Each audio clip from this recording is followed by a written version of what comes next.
ang nabanhaw nga si Jesus mingingon sa iyang mga apostoles, ang kalinaw maanaa kaninyo.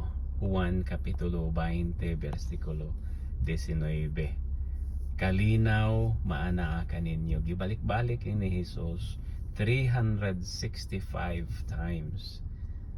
Ngano man tungod kay gusto ni Jesus nga kada adlaw kita makahinumdom unta nga gusto sa Ginoo nga makabaton ta og kalinaw, kabaton ta og kalipay, katagbawan, layo sa kasamok, kahadlok, kabalaka. Mao nay gusto sa Ginoo, og mao nay atong gilauman, gituuhan nga duna tay Ginoo nga puno sa grasya og kaayo, alang kanatong tanan nga mingtuo kaniya.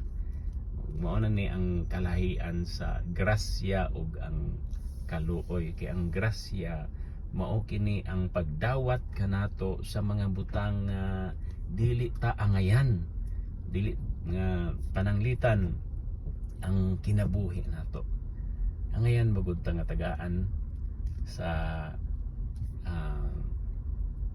kinabuhi, grasa sa kinabuhi, dili ta angayan.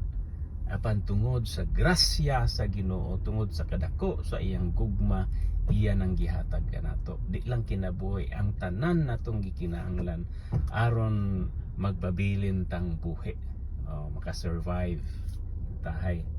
Unya ang kaluoy, unsa may kalahian ani sa kaluoy? Ang kaluoy mao ang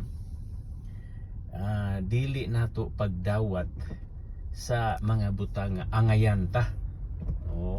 Pananglitan ang silot tungod sa atong mga sala. Angayan man tatay labog sa impyerno.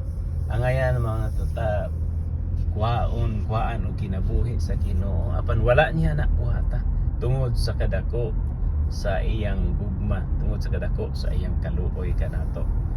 Di ba? Mao na nga angayan gyud ta magpasalamat ug mo handom magpabilin nga malaumon sa grasya ug sa kaluoy sa Ginoo.